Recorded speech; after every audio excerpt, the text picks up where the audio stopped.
السلام عليكم ورحمة الله وبركاته. بسم الله الرحمن الرحيم. رب اشرح لي صدري ويسر لي أمري واحلل عقدة من لساني يفقه قولي. رضيت بالله ربا وبالإسلام دينا وبمحمد صلى الله عليه وسلم نبيا. نن ورځ په درس کې په اندازهګیرۍ کې تېروتنې وایو، همدارنګه په اندازهګیرۍ کې شکمن رقمونه وایو، د شکمن رقمونو محاسبه وایو. هیڅ اندازهګیري د تېروتنې یا د غلطۍ څخه خالي نه وي. دغه تېروتنې چې په اندازهګیرۍ کې رامنځته کېږي د دریو لاملونو نه رامنځته کېږي. د څو لاملونو نه؟ د دریو لاملونو نه. دا تېروتنې به یا شخصي وي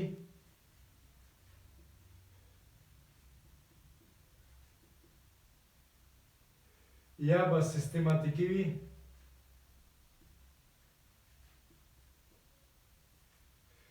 او یا به غیر اختیاري وي،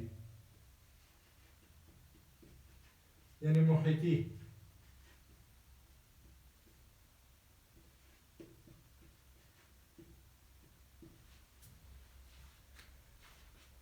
کله چې اندازهګیري کوو درې ډوله تېروتنې حتما رامنځته کېږي. اولنۍ شخصي تېروتنې. شخصي تېروتنې کومه ته وایي؟ دا تېروتنې په اندازهګیرۍ اخیستلو کې د شخص یا د اندازه کوونکي کس له امله رامنځته کېږي. یا خو دا شخص ریډینګ یا ډیټا صحیح سمه نه ثبتوي. د مثال په ډول یو سلنډر دی، درجه دار سلنډر دی،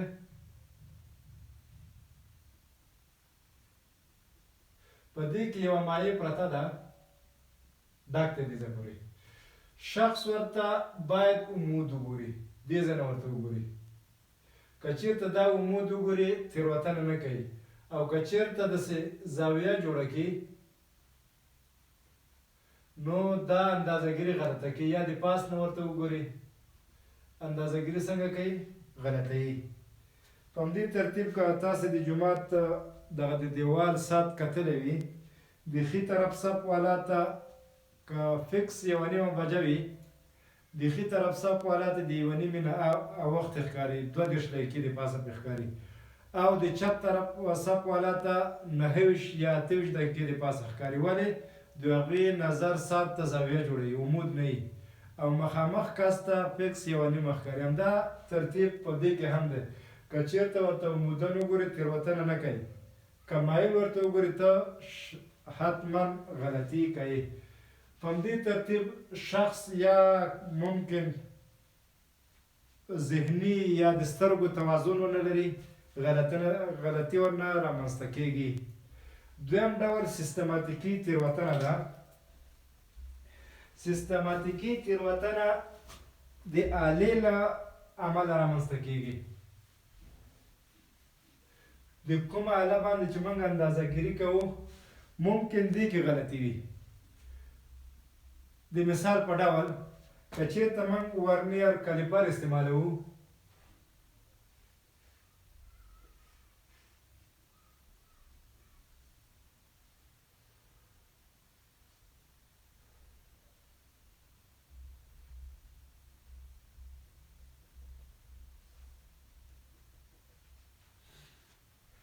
که چېرته موږ د ورنیر کالیپر په واسطه اندازهګیري کوو او د ده د دواړو پیمانو 0 پر 0 باندې منطبق نه وي، یعنې کله چې دا اعضاء موږ یو ځای کړو 0 پر 0 منطبق شوي، خو دا غلطي نه لري.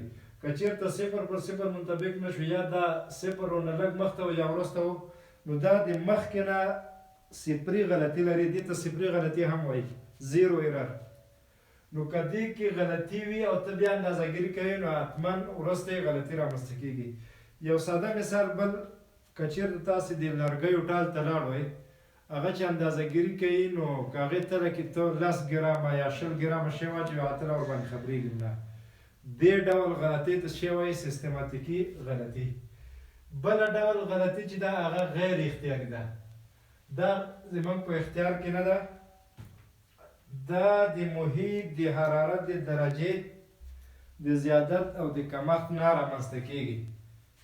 چې په هغې کې ممکن جسم انبساط یا انقباض وکړي. نو کله چې اندازهګیري کوو حتما ورکې د دغو تېروتنو نه کوچنۍ فیصدي موجوده وي. درستګي څه شته وایي؟ دا تېروتنه د امکان تر حده د منځه وړلو یا کمولو ته درستوالی وایي. د تېروتنې د امکان تر حده کمولو یا له منځه وړلو ته درستوالی وایي یا ویل کېږي. تېروتنه د اصلي اندازهګیرۍ مقصد منګه که چیرې دا د پنسل طول اندازه کوو د ده چې حقیقي طول څومره دی والله اعلم څومره دی او د موږ اندازه کړی شوې اندازه مثلا موږ وایو چې دا دی 3.6 سانتي متره طول لري. اوس ممکن دا پنسل یا 3.5 وي یا 3.1 وي یا 3.9 وي. نو د ثبت شوي ډیټا یا د اندازه شوي قیمت او د حقیقي قیمت ترمنځ فرق یا توپیر ختمولو ته څه وایي؟ درستوالی وایي. د اندازه شوي قیمت او د حقیقي قیمت ترمنځ توپیر د امکان تر حده ختمولو یا کمولو ته څه وایي؟ درستوالی. په اندازهګیرۍ کې دا د څو طریقو نه رامنځته کېږي. یوه ښه طریقه یې دا ده چې موږ بار بار اندازهګیري وکړو او بیا یو ست واخلو. یوه اندازهګیري موږ دا د پنسل طول اندازه کوو 10 ځله اندازه کوو بیا یو ست واخلو نو درستوالی رامنځته کېږي. بله طریقه د شکمن رقمونو او د باوري رقمونو استعمال دی. دویمه طریقه یې څه ده؟ د شکمن رقمونو او د باوري رقمونو استعمال دی. شکمن رقم څه ته وایي؟ دلته ګورئ متوجه شئ. پورته مې خطکش رسم کړی. د خطکش په واسطه باندې د پنسل طول اندازه کوم. څه اندازه کوم؟ طول. پنسل مې ایښی 1 سانتي متر ورباندې منطبق دی. دلته چې راشم 1 سانتي متر 2 سانتي متر 2.5 2.6 نو زه څه وایم چې 2.6 سانتي متر اوږدوالی لري. خو که پام وکئ ممکن دا خط په دې باندې منطبق نه وي یا ورنه لږ دې خوا راغلی وي یا لږ هغې خوا وي. یعنې 0.5 ملي متر. ګوره دا یوه خانه ملي متر ده که نه. د خطکش کوچنی ترین حد چې دی اندازه کولی شي څه شی دی؟ ملي متر. او 1 ملي متر ته لیست کاونټ یا دقت هم ویل کېږي. نو دې ځای کې ممکن 0.5 ملي متر زیات او کمښت ولري. په همدې ترتیب دې ځای کې هم ممکن دا 0.5 ملي متر یا دې خوا وي اعظمي یا ورنه دې خوا وي 0.5 ملي متر. نو د پنسل په طول کې 0.5 ملي متر او 0.5 ملي متر شک موجود دی. څه موجود دی؟ ځکه 0.5 ملي متر دا او د پنسل اول سر ممکن منطبق نه وي یا اعظمي 0.5 ملي متر زیات وي یا کم وي. په همدې ترتیب دې ځای کې هم 0.5 ملي متر شک موجود دی. نو کله چې موږ په خطکش اندازهګیري کوو په خطکش کې شک څومره موجود دی؟ 0.5 او 1 ملي متر او 1 ملي متر د دې آلې یا د خطکش کوچنی ترین حد دی چې دی اندازه کولی شي.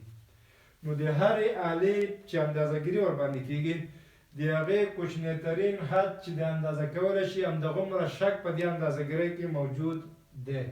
نو 2.6 سانتي متره 2.6 سانتي متره جمع منفي 1 ملي متر. یعنی کېدای شي 2.6 نه 1 ملي متر یا زیات وي یا 1 ملي متر کم وي.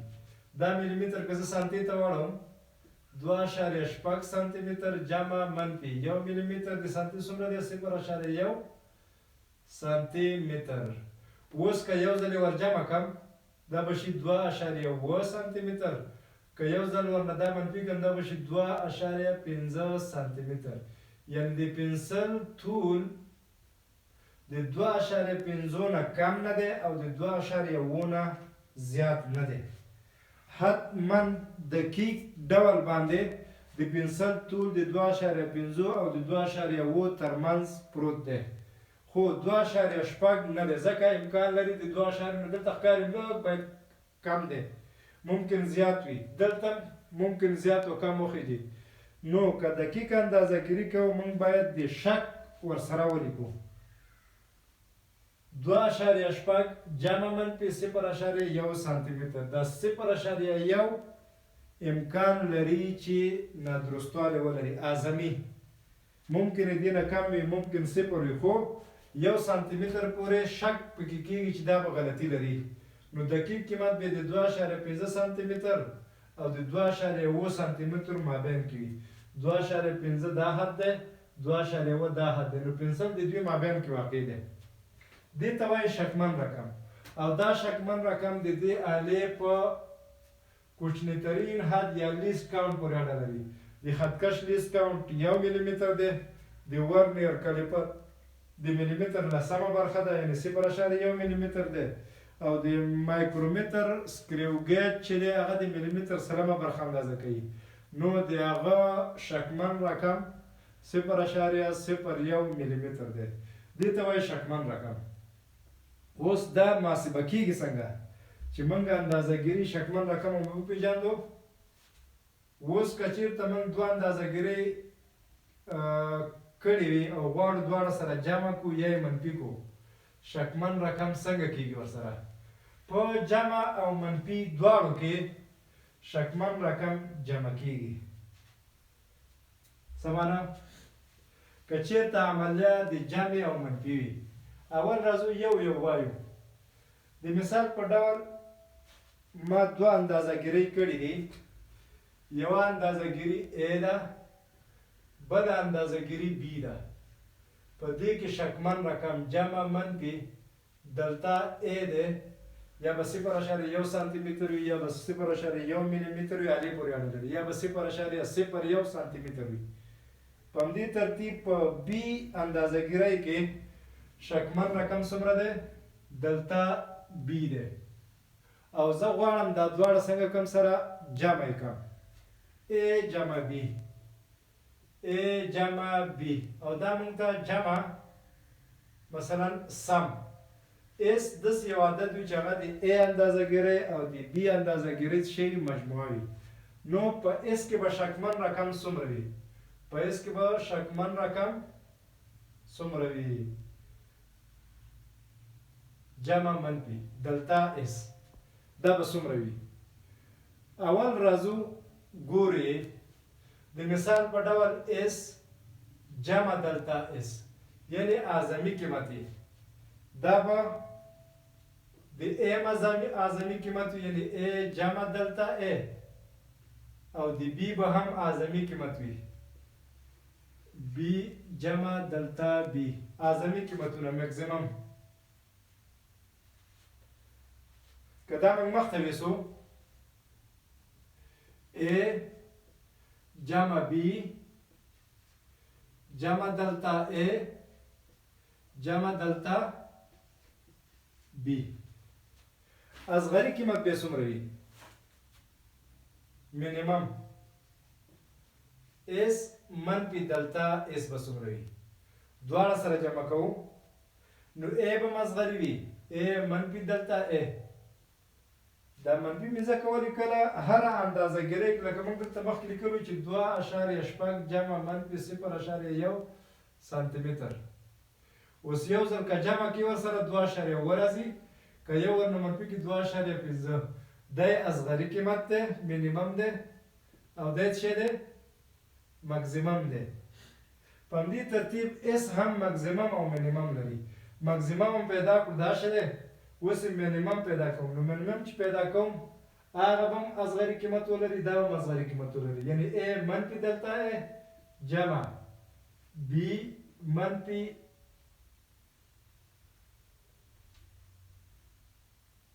دلتا بی.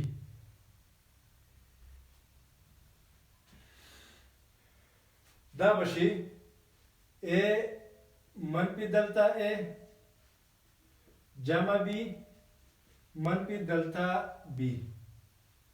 ترتیب سره لیکم A جمع B منفی دلتا A منفی میں مشترک نیولے منفی منفی جمع دلتا B. دې ځای کې هم سره دواړه جمع شو،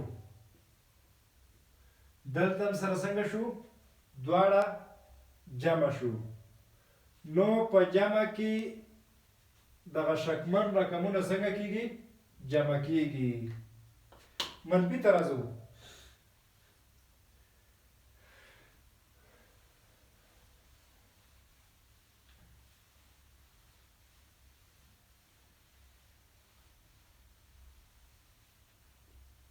دو اندازه ګرې مې نیولې هماغه A دلتا A دی او B دلتا B دی. دلته به ولیکم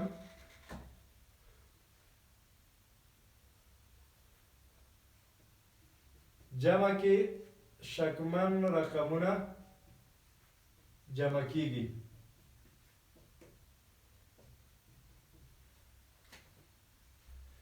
اوس راځم منفي ته.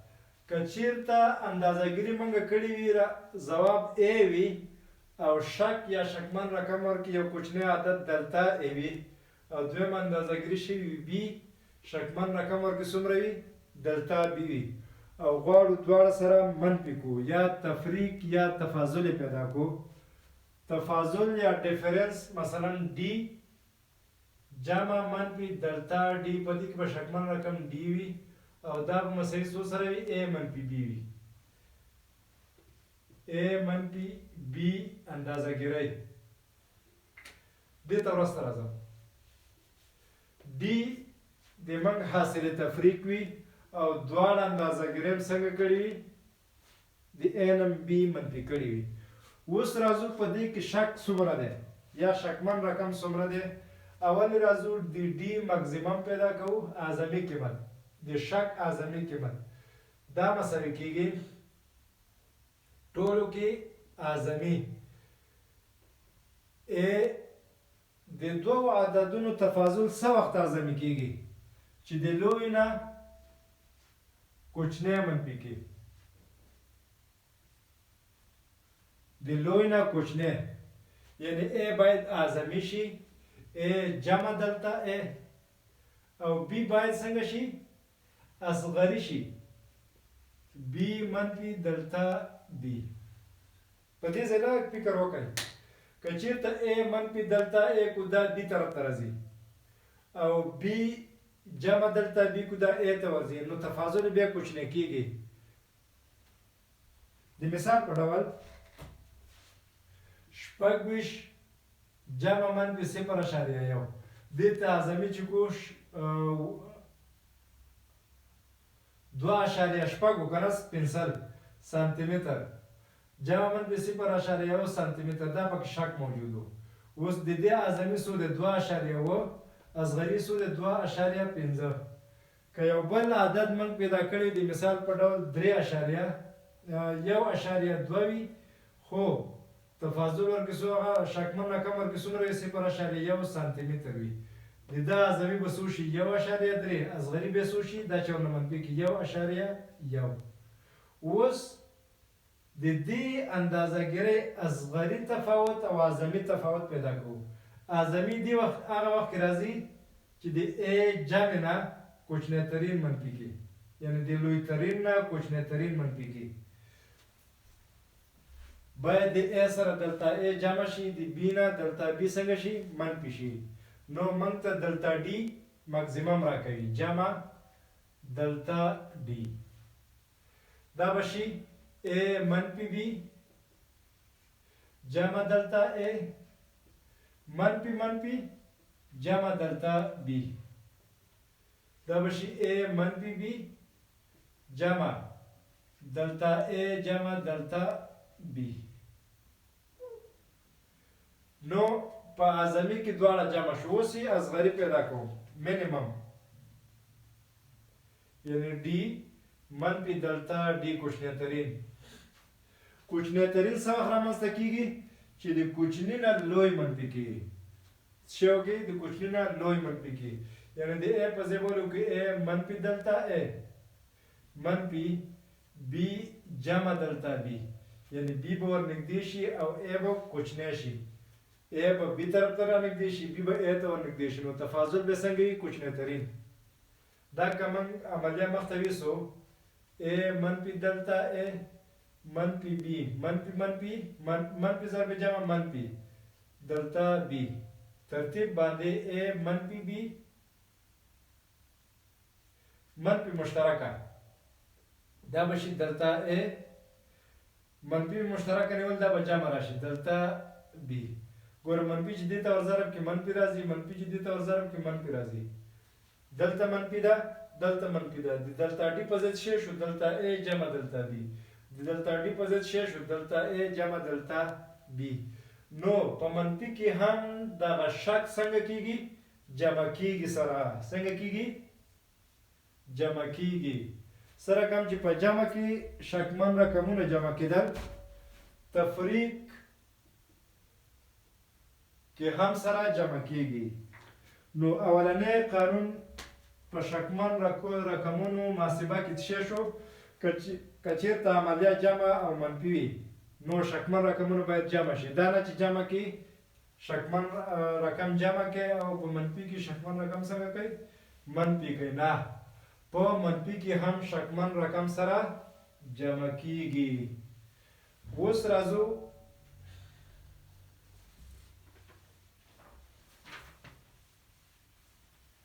ضرب او تقسیم کې. ضرب او تقسیم کې که چېرته دوه اندازهګیرۍ موږ کړې وي، یوه اندازهګیرۍ ځواب ا وي خو شک ورکې څومره وي؟ دلتا ا وي. او بي اندازهګیرۍ ځواب بي وي خو شک ورکې څومره وي؟ دلتا بي وي. او غواړو دواړه سره څنګه کوو؟ ضرب یې کوو. د ضرب دپاره ملټیپلیکیشن ام به راواخلو. یعنې ام داسې یو عدد ده چې اولنۍ اندازهګیري او دویمۍ اندازهګیري هم څنګه کړې سره؟ اندازه کړې ده، ضرب کړې ده. نو دغه د ضرب ځواب کې به د شکمن رقم مقدار څومره وي؟ راځو مکسیمم یې پیدا کوو. یعنې ام جمع دلتا ام دا به مساوي شي څه وخت اعظمي کېږي؟ چې لوی له لوی سره ضرب کو، لوی له کوچني سره نه. لوی چې د لوی سره ضرب کو عدد څنګه کېږي؟ اعظمي کېږي. یعنې ام باید جمع واخلي او بي باید جمع واخلي. دواړه چې جمع کو ا ضرب بي ا دلتا بي بیا دلتا ا بي دلتا ا دلتا بي.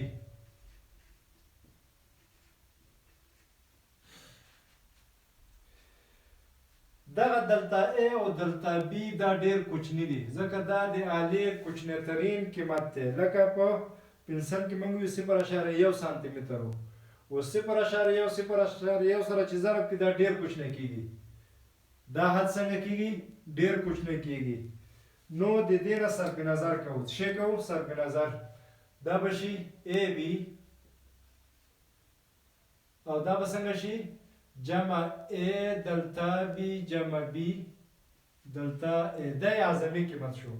اوس راځو دغه ام به اصغري قیمت څومره اخلي؟ ام منفي دلتا ام. اصغري په ضرب کې هغه وخت اخیستل کېږي چې دواړه عددونه کوچني سره ضرب شي. یعنې ا هم کوچنی ترین قیمت واخلي، بي هم کوچنی ترین قیمت واخلي. ا منفي دلتا ا بي منفي دلتا بي. اوس به سره ضرب کوو. ا ضرب بي ا بي ا دلتا بي منفي ا دلتا بي بي دلتا ا منفي منفي ضرب منفي جمع دلتا ا دلتا بي. دا بیا ډېر کوچنی قیمت دی. دې نه څنګه کوو؟ صرف نظر کوو. ځکه دواړه څنګه دي لیست کاونټ یا هغه دقت پورې اړه لري هغه اشاریه دار عددونه دي. نو منیمم یې څنګه شو A B منفي مشترک A دلتا B دا به منفي چې مشترک واخلم جمع به راشي B دلتا A. نو دلتا M دا منفي دا ده دلتا M قیمت څه راغلو A دلتا B جمع B دلتا A دلتا M قیمت څه راغلو ګور دلته جمع ده دا جمع قوس کې نیولی شم دلتا M قیمت A دلتا B جمع B دلتا A راغلو. اوس راځم د دلتا M قیمت پیدا کوم یعنی دلتا M یا په M اندازه ګیری کې شکمن رقم دا مساوي څه سره دی A دلتا B جمع B دلتا A. که هر حد په A B باندې وویشم په څه شي باندې A B دا به هم شي A B دا به هم شي A B دا به هم شي A B دلتا M بر A B A B څه دی M A B څه دی M A B څه دی M. نو M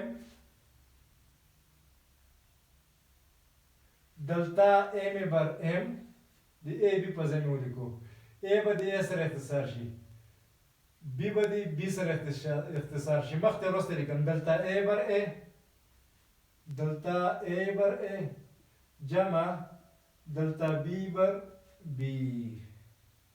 په ضرب کې څه کېږي دا شکمن رقم دی په B کې او دا B مغه اندازه ګیري ده دلتا A په A کې شکمن رقم دی A اندازه ګیري ده دلتا M په ضرب یا په اخري نتیجه کې شکمن رقم دی او اخري نتیجه یا ضرب نه چې کوم عدد لاسته راغلی هغه دی. دې ته وایي کسري شکمن رقم. څه ورته وایي کسري شکمن رقم.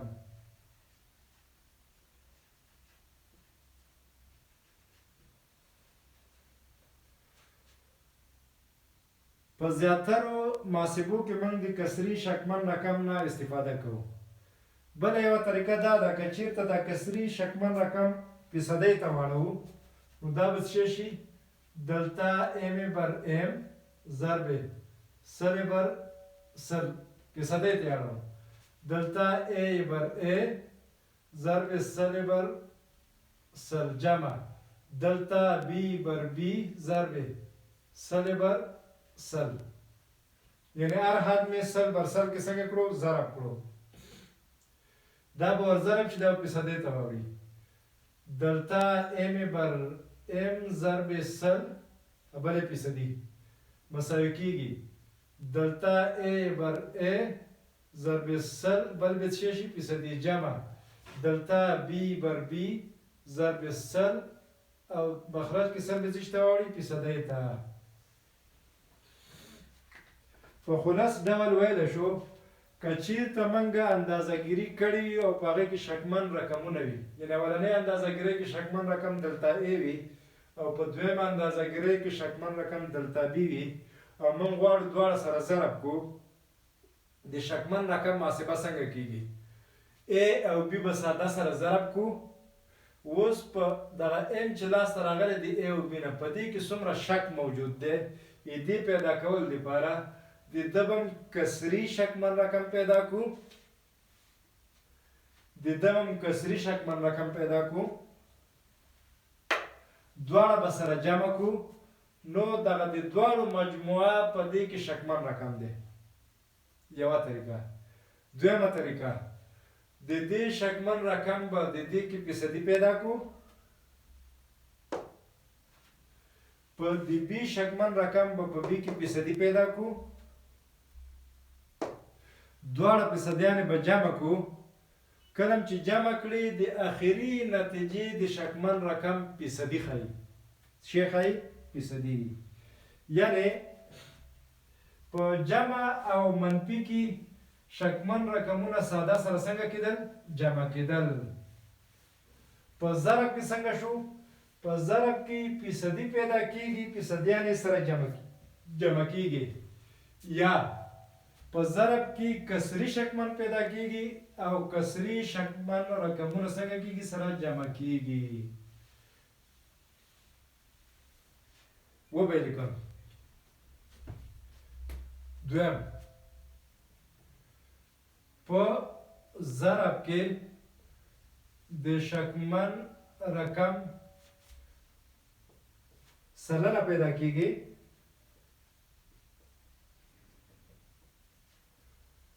سلنه بیا سره جمع کیږي. سلنه سره جمع کیږي. یا د مجموعه د شکمن رقم چې لاس ته راغلی د شکمن رقم فیصدي ده. فیصدي بیرته عدد ته وړي. دې ته هم پام وي. اوس راځو تقسیم ته. که چېرته ا اندازهګیري شوي وي او په دې کې د شکمن رقم موجودتیا دلتا ا وي، بی اندازهګیري شوي او شکمن رقم ورکې دلتا بی وي، تقسیم یې کوو یو عدد راکوي کیو. دا د ا او بی نه په لاس راغلی وي. ا تقسیم بی. په دې کیو کې شکمن رقم څومره دی؟ نو ګورو سره. اول په کیو کې جمع دلتا کیو اعظمي مکزیمم، ځکه د کیو سره چې شکمن رقم جمع کو څه راکوي؟ اعظمي قیمت راکوي. او دا څه وخت اعظمي کیږي؟ چې کله په لوی باندې کوچنی تقسیم شي، یعنی صورت لوی عدد واخلي او مخرج څنګه واخلي؟ اصغري عدد واخلي. یعنی صورت کې ا جمع دلتا ا راشي او په مخرج کې بی منفي دلتا بی راشي. په لوی باندې چې څومره کوچنی عدد لوی عدد چې په کوچنی عدد تقسیمیږي، عدد لاسته راغلی عدد څنګه وي؟ اعظمي وي. نو ځکه هم دا مثبت ولیکو او دا هم څنګه ولیکو؟ منفي. دې ځای نه دلتا کیو مساوي کیږي. دا کیو به هغې طرف ته واړوم. ا جمع دلتا ا پر بی منفي دلتا بی منفي کیو. دا بشي ا جمع دلتا ا بی منفي دلتا بی. دی کیو په ځای قیمت خپل منفي ا پر بی مشترک ور داخله بی بی منفي دلتا بی بی بی منفي دلتا بی. صورت به څه راشي؟ دا دې کې ور ضربېږي ا بی جمع بی دلتا ا بی دلتا ا منفي ا بی منفي ضرب منفي جمع ا دلتا بی ا دلتا بی. دا ا بی به د ا بی سره اختصار شي. مخرج کې به څه راشي؟ مخکې وروسته لیکم ا دلتا بی جمع بی دلتا ا بی ضرب بی بی مربع بی ضرب دلتا بی بی ضرب دلتا بی. دغه دلتا بی اشاریه دار عدد دی چې بی کې ضرب کم دغه د بی مربع ته دا ډیر کوچنی دی. بی دلتا بی چې ضرب کم دغه بی ضرب بی چې بی مربع دی. و به لیکم یو ځل. بی مربع منفي بی دلتا بی. دا عدد نظر بی مربع ته ډیر کوچنی دی. نو د دې نه څنګه کیږي؟ صرف نظر. نو دلتا کیوم قیمت څو راغلو؟ د جمع دلتا کیوم ا دلتا بی جمع بی دلتا ا بر بی مربع. اوس راځم اصغري پیدا کوم. څه پیدا کوم؟ اصغري. د اصغري پیدا کولو لپاره باید صورت کوچنی‌ترین قیمت واخلي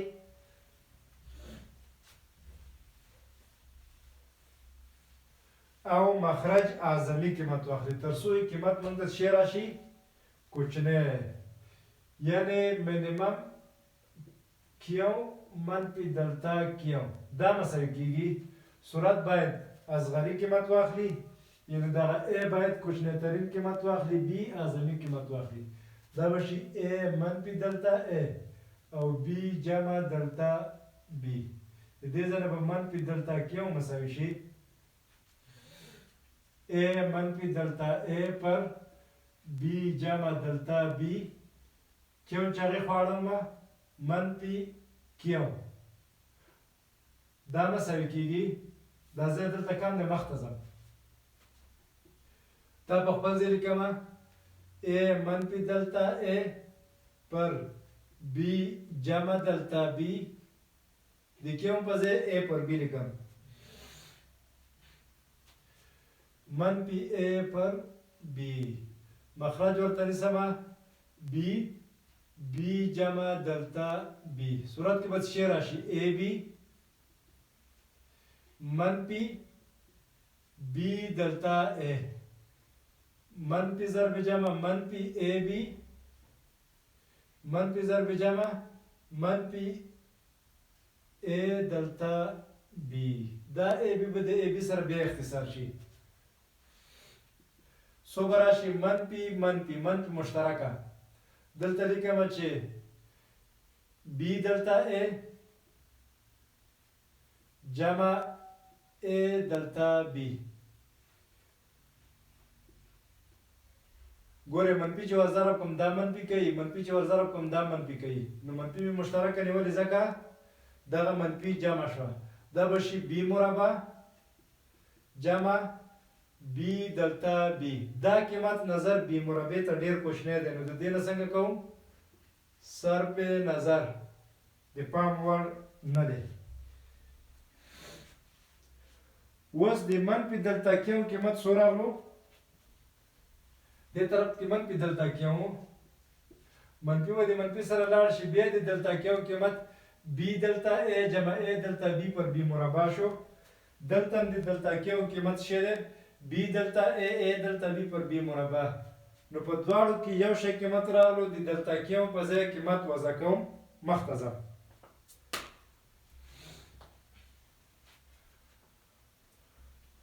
دا ځای به پاک کړم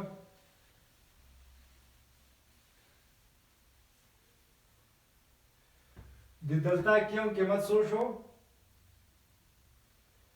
A دلتا B جمع B دلتا A پر B مربع اوس که دواړه خواوې A پر B یا B پر A وویشم دواړه خواوې A پر B باندې وویشم دا به شي A پر B دا به شي A پر B دا مربع به دې سره لاړ شي دا به شي دلتا کیو د A پر B په ځای څه لیکم کیو دلته به پاتې څه شي A به د A سره اختصار شي یعنی دواړو دغه کسر په منځ بیلوم A دلتا B لاندې A B شته جمع د B دلتا A لاندې هم A B شته او دا به مساوي شي دلتا کیو بر کیو A سره به A اختصار شي دلتا B پر B جمع B سره به B اختصار شي دلتا A بر A د ضرب غوندې فرمول راغلو کسری شکمن رقم دی په کیو کې لاسته راغلې نتیجه کې او دا مساوي دی په د A کسری شکمن رقم جمع د B کسری شکمن رقم که چیرته فیصدیان پیدا کوئ ضرب 100% ضرب 100% ضرب 100% نو تقسیم کې هم د ضرب په څیر دی سره کم چې په ضرب کې د شکمن رقم سلنه پیدا کېده او بیا سلنه سره جمع کېدې په همدې ترتیب په تقسیم کې هم د شکمن رقم فیصدي پیدا کېږي فیصدیان سره جمع کېږي ضرب او تقسیم دواړو کې په دې دواړو کې په جمع او تفریق کې فقط شکمن رقم یا مطلق شکمن رقم سره جمع کېدو. په تقسیم او ضرب کې څه کېږي؟ د شکمن رقم کسری شکمن پیدا کېږي جمع کېږي، یا د شکمن رقم فیصدي پیدا کېږي فیصدیانې سره جمع کېږي. او لاسته راغلي فیصدي د لاسته راغلي قیمت د شکمن رقم فیصدي ده. جمع منفي ضرب او تقسیم وشو. اوس راځو توان. که پام مو کړی وي توان د ضرب د عملیې لنډیز دی، یعنی ا په توان د 3 مساوي کېږي څه سره؟ ا ضرب ا ضرب ا. ا په توان د 2 مساوي کېږي څه سره؟ ا ضرب ا. ا په توان د n مساوي کېږي څه سره؟ n کراتې ا خپل منځ کې ضربېدل. ا مربع مساوي کېږي ا ضرب ا. ا په توان د 3 مساوي کېږي ا ضرب ا ضرب ا. ا په توان د n دا مساوي کېږي ا ضرب ا ضرب ا n کراتې. نو په ضرب کې د شکمن رقم فیصدي څنګه کېده؟ جمع کېده، یا کسری شکمن رقم جمع کېدو. په همدې ترتیب که مربع وي 2 جمع کېږي، که 3 وي 3 ځل جمع کېږي، که 4 وي 4 ځل جمع کېږي، که 5 وي 5 ځل همداسې سره مخته ځه. نو که n وي n کراتې جمع کېږي. څه معنی؟ که چېرته a اندازهګیري وي او په دې کې شکمن رقم دلته a وي او ته غواړې a په توان د n محاسبه کړې، a په توان د n کې به د شکمن رقم اندازه څومره وي؟ نو د دې شکمن رقم فیصدي پیدا کېږي یا کسري، یعنی دلته a بر a پیدا کېږي. که چېرته فیصدي غواړې بیا ضرب 100 تقسیم 100 فیصدۍ ته اوړي. دا فیصدي په n کې څنګه کېږي؟ ضربېږي، یعنی n دلته a بر a.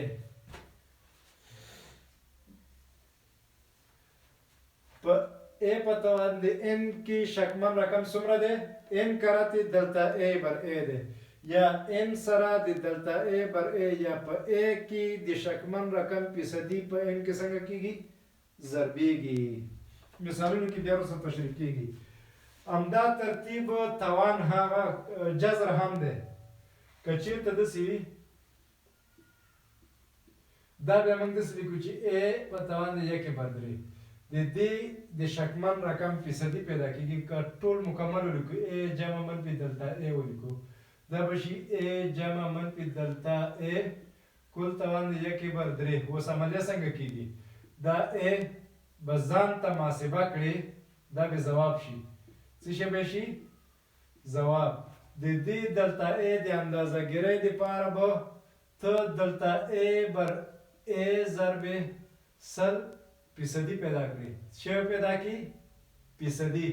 فیصدي به بیا په دې توان کې ضرب کړي، هغه فیصدي به د دې عدد سره ولیکي. مثالونو کې بیا تشریح کېږي.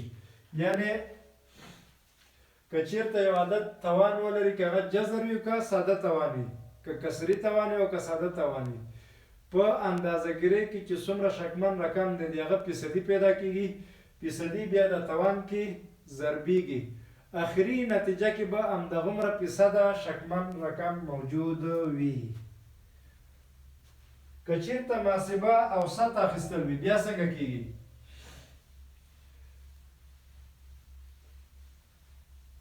که چېرته محاسبه اوسط اخیستل وي، د مثال په ډول یو مثال دی،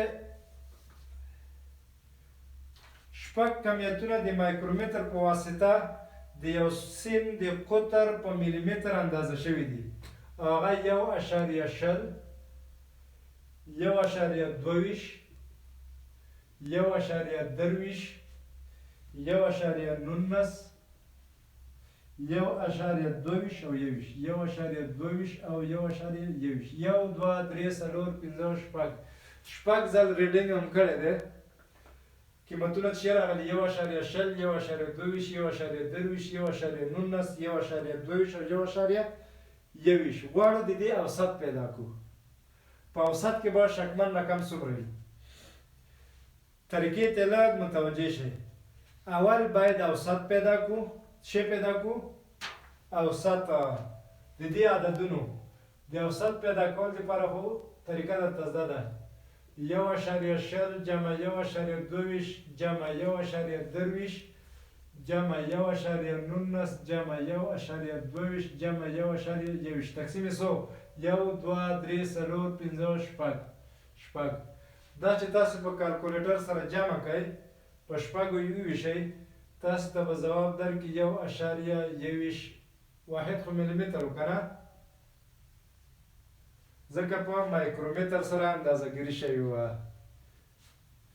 دا یو اوسط پیدا شو اوس د دې 1.21 نه د دغو ټولو عددونو انحراف اندازه کوو علامه یې په نظر کې نه نیول کېږي 1.21 نه چې 1.0 منفي کې څو راځي 1.21 نه 0.01 راځي دا یې انحراف دی د 1.21 نه چې 1.2 منفي کې 0.01 منفي راځي خو منفي په نظر کې نه نیسو د 1.23 نه چې 1.21 منفي کې 0.02 راځي دا انحراف شو د 1.19 نه چې 1.21 منفي کې 0.022 دا انحراف شو د 1.21 نه چې انحراف وګورئ 0.01 د 1.21 نه چې انحراف وګورئ 0.00 نو شپږ انحرافونه پیدا کړل یعنې د دې عدد نه د دغې اندازهګیرۍ انحراف د دې عدد نه د دې اندازهګیرۍ انحراف د دې عدد نه د اوسط نه د دې اندازهګیرۍ انحراف د دې اوسط نه د دې اندازهګیرۍ انحراف دغه انحرافونه به سره جمع کړو اوسط به یې واخلو یعنې 0.01 جمع 0.01 جمع 0.02 جمع 0.02 جمع 0.01 جمع 0.00 دغه صفر به هم لیکئ ځکه دلته عدد بیا په شپږو ویشل کېږي 1 2 3 4 5 شپږ دا د انحراف اوسط دی کله چې دا اوسط واخیستو تاسو ته به ځواب درکړي 0.01 ملیمتر دغه عدد به د خپل ځواب سره د جمع منفي حالت کې ولیکئ نو 1.21 ملیمتر جمع منفي 0.01 ملیمتر دی په اوسط کې د پیدا کولو طریقه شوه اول څه کوو د ټولو اندازهګیریو اوسط اخلو کله چې اوسط واخیستو د دې اوسط د هرې اندازهګیرۍ انحراف پیدا کوو د انحرافونو اوسط اخلو هغه اوسط ورسره د جمع او منفي په حالت کې لیکو یوه مرحله بله پاتې شوه چې هغه د تناوب په وخت کې د شکمن رقم پیدا کول یا محاسبه کول دي د مثال په ډول که چیرته یو سټاپ واچ د 10 اهتزازونو وخت محاسبه کړی 450 وي اهتزازونه څومره دي 10 وخت یې څومره دی 450.6 سکنډه وي او د دې سټاپ واچ هغه اخري حد چې دی اندازه کولی شي 0.1 سکنډ وي لیست کاونټ یې څومره وي 0.1 وي اوس دغه اندازهګیري دې کې سره کم کوو نو موږ باید د یوه دوران وخت محاسبه کړو د یوه دوران یعنې ټایم پیریډ د یوه دوران ټول 10 دي او 450 وخت یې نیولی دا وخت په دې تقسیم کړو د یوه دوران وخت به راکړي یعنې 450.6 تقسیم 10 سکنډه دا یې ټایم پیریډ شو د یوه دوران وخت شو اوس دا 0.1 چې لیست کاونټ دی یا شک ورکې موجود دی دا په څو باندې ویشل کېږي دا هم په 10 باندې ویشو جمع منفي 0.1 تقسیم 10 سکنډه دا د شکمن رقم محاسبه په اندازهګیرۍ کې او په حسابي عملیو کې له دې نه وروسته چې دي هغه باوري رقمونه دي باوري رقمونه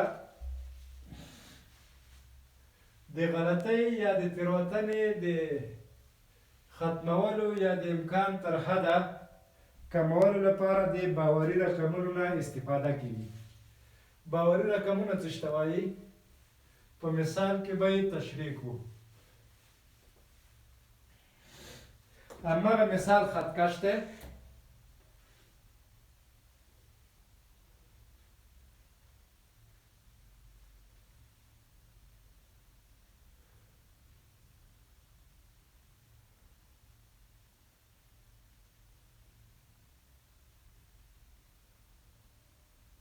او د خطکش په واسطه باندې مثلا پنسل اندازه کوو.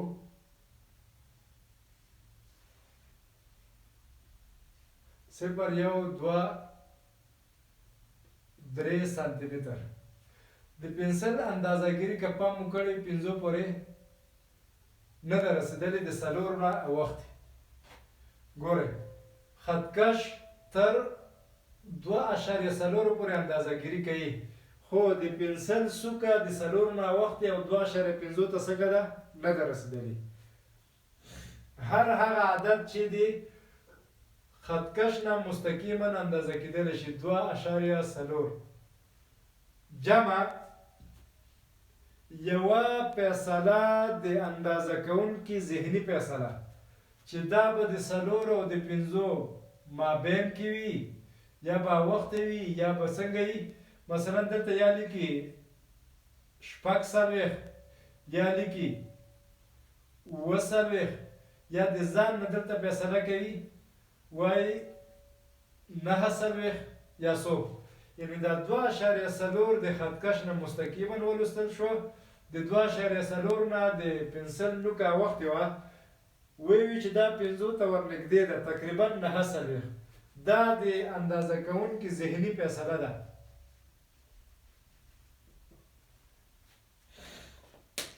نو د ټولو ته شکمن باوري رقمونه وایي.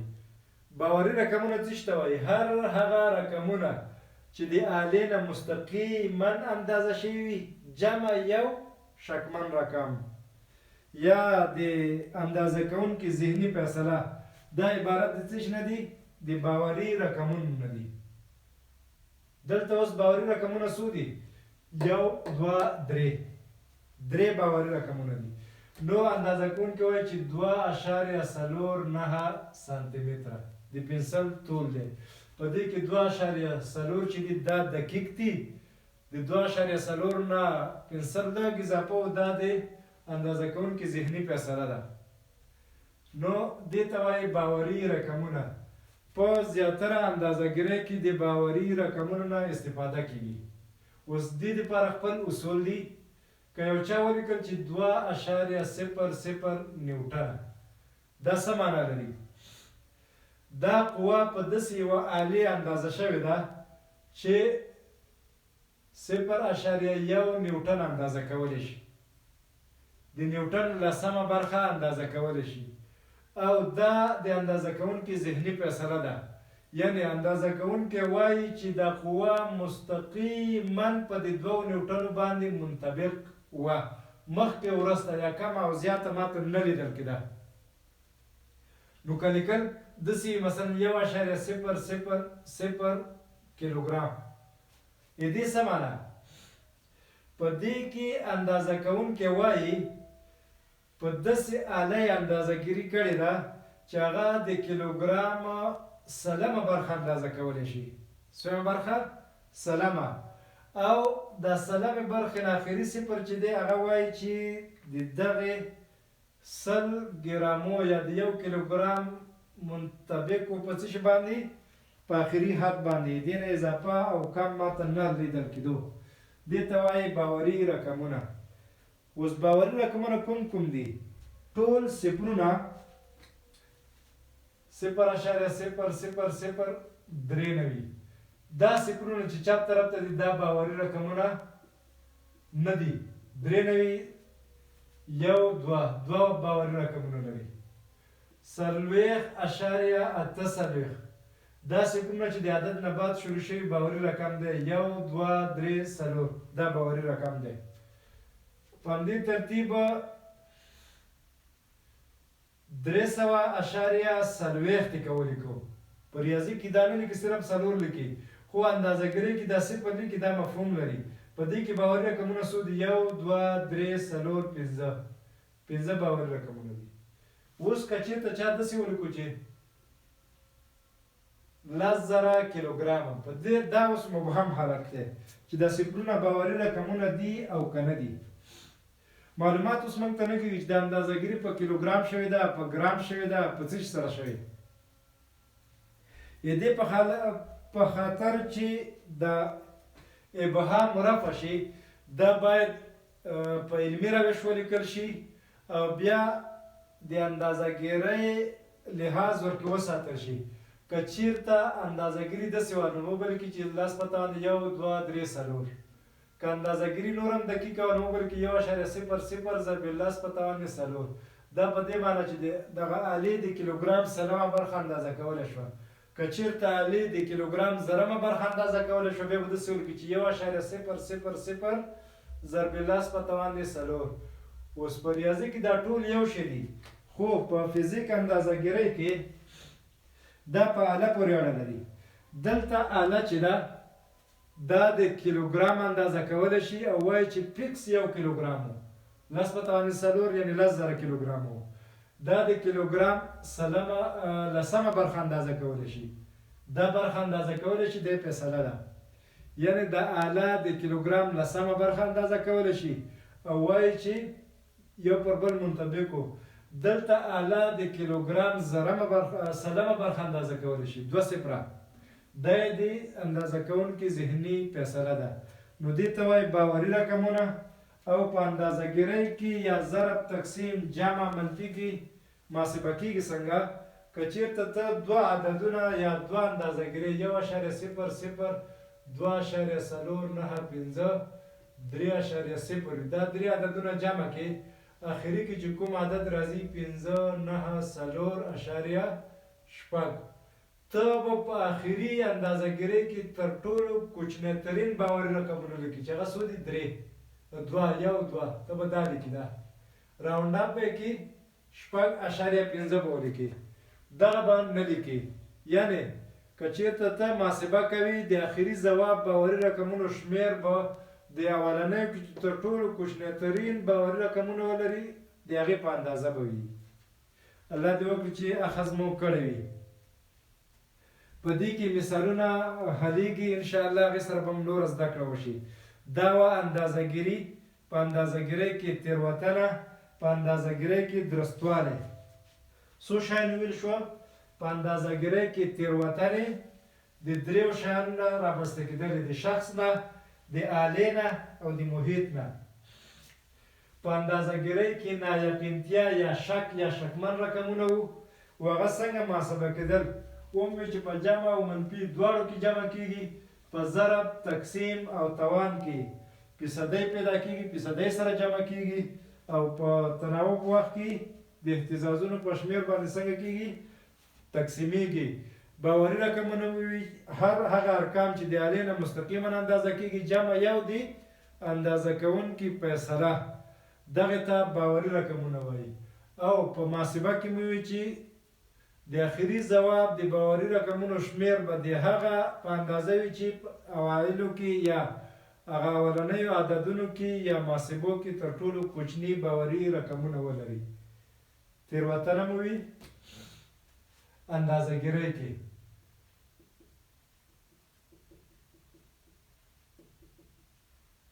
درستوالی، د حقیقي قیمت او د اندازه شوي قیمت توپیر د امکان تر حده ختمول. ځینې اندازهګیرۍ دقیقه وي او ځینې اندازهګیرۍ درسته وي. دا 2 فرق لري: دقیقه اندازهګیري او درسته اندازهګیري. که چیرې اندازه شوي رقمونه مثلا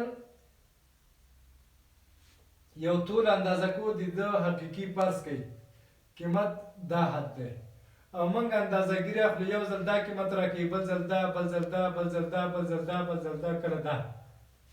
اندازهګیري بار بار کوو، خو د حقیقي قیمت سره ډېر تفاوت نه کوي، لږ لږ تفاوت کوي. کله چې دا تفاوت کم وي دغه اندازهګیرۍ ته دقیقه وایي. یعنی که ته د یوه کتاب ډبلوالی په مایکرومتر یا په ورنیر کلیپر اندازه کوي نو د هغه توپیر ډیر کم راځي، 0.1 سانتي متر راځي یا 0.01 سانتي متر راځي توپیري. دغه اندازهګیري دقیقه ده.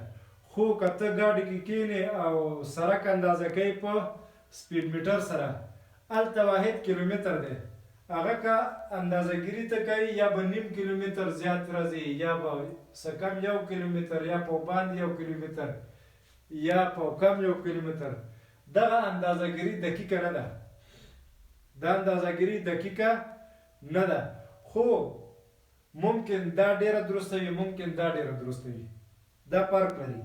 د مثال په ډول ته د کتاب ډبلوالی اندازه کو په ورنیر کلیپر سره د هغه 0.01 سانتي متر شک لري، یعنی د ملیمتر لسمه برخه د سانتي متر سلمه راځي او هغه ته وکتو څو 10 سانتي متر و.